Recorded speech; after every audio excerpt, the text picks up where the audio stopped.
Hey, good morning, Facebook family and friends. And for those of you who don't know me, my name is Jania. We are on day number 13 of our Grace Moments journey, day 13. And today's title is A New Creation. And so for the next few days, I really want to talk about this and make sure that I'm driving this point home about the process, let me slow down, of becoming a new creation. And this comes from 2 Corinthians 5:17, where it says, "Therefore, if anyone is in Christ, he is a new creature. The old things, the previous moral and spiritual condition have passed away, and behold, new things have come." And the Amplified Version says, "Because spiritual awakening brings a new life." And so as we know from going through this journey, that the process of becoming new, the process of a new life, the process of going through a new season, it's not easy. It's difficult. First, it requires that you have to let go of the old. And so old relationships, self-defeating thoughts, old patterns, old places where you used to go. If those things are detrimental for you in terms of moving forward, we have to be willing to let go of the old in order to embrace the new. The second thing is that you have to be willing to face and accept the criticism. It's a shame that, in our society, in our culture, people aren't more, what's the word? I don't know. But it's a shame that people won't celebrate you when you make the decision to better your life. And so oftentimes what happens is, depending on the people you hang around, is that crabs in a barrel mentality. Is that, oh, you think you're better than me, or whatever the case may be. But I'm going to talk about more of that in another video. But most importantly, we're talking about embracing the new, going into a new season, being a new creature. You have to learn how to embrace it. You have to learn how to embrace the new. And so it seems common sense. You think it would be easy enough, but this is the most challenging part because it's unfamiliar. It's uncomfortable. It's foreign, and you may not have a point of reference for it. You never experienced anything like this, so you really don't know what to do. In other words, the new you, your new life, your new level of influence causes you to depend on God like never before. It causes you to trust and depend on God like never before, because you realize you can't do it on your own. And so you all know from following me for 13 days is that I love to eat.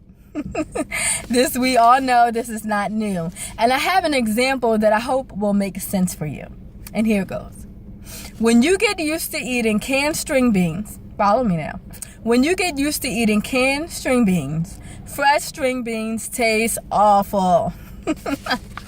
That is it. That is my genius quote for the day. When you get used to eating canned string beans, fresh string beans taste awful. And so make sure you put my name on there if you post that on Facebook today. But my point is that everyone knows that fruits and let me slow down. Gotta slow down. Everyone knows that fresh fruits and vegetables are healthy. They know that it's healthy for them. They know that it's gonna be beneficial to eat healthy in the long run.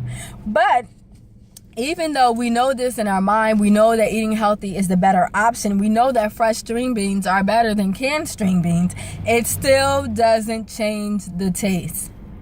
Did you get that? It still doesn't change the taste.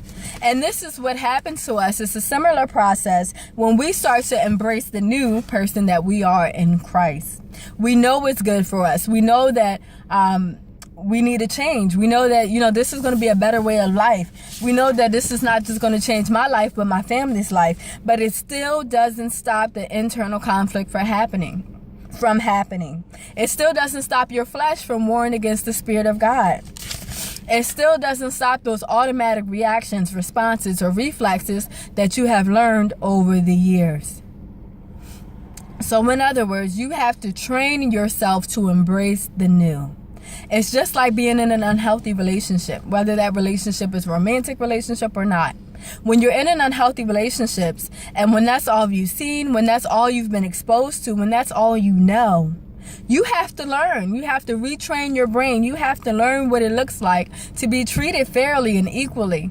You have to learn what is acceptable and unacceptable in a relationship. But that's why so many of us choose to stay in unhealthy relationships, because it doesn't require the training, it doesn't require the work or the effort, and we know what to expect.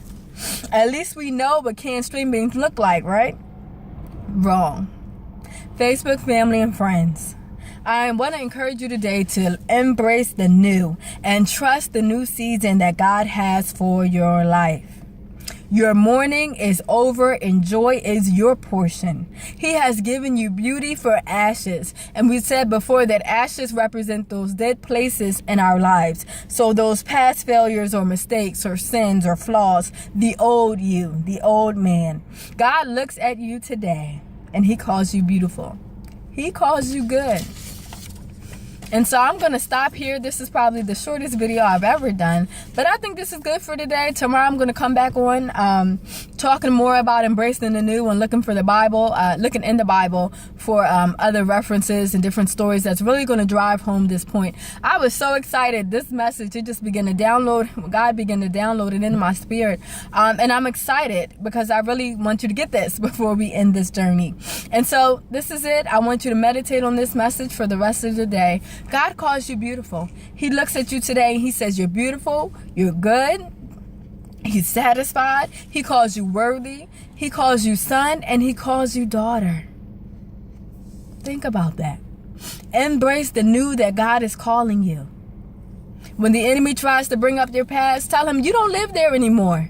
You do not live there anymore. And you don't have to tolerate it. You don't have to accept it. You don't have to prove yourself to anyone. You don't live there anymore.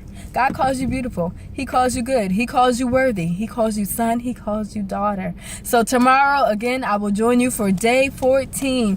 And we're going to get into it a little bit deeper about embracing your new. And so be encouraged. I hope you have a great weekend. I'll see you soon with the 2 more days of our Grace Moments journey. Thank you so much. And if you haven't already, go on Facebook and like our page, The Grace to Start Over.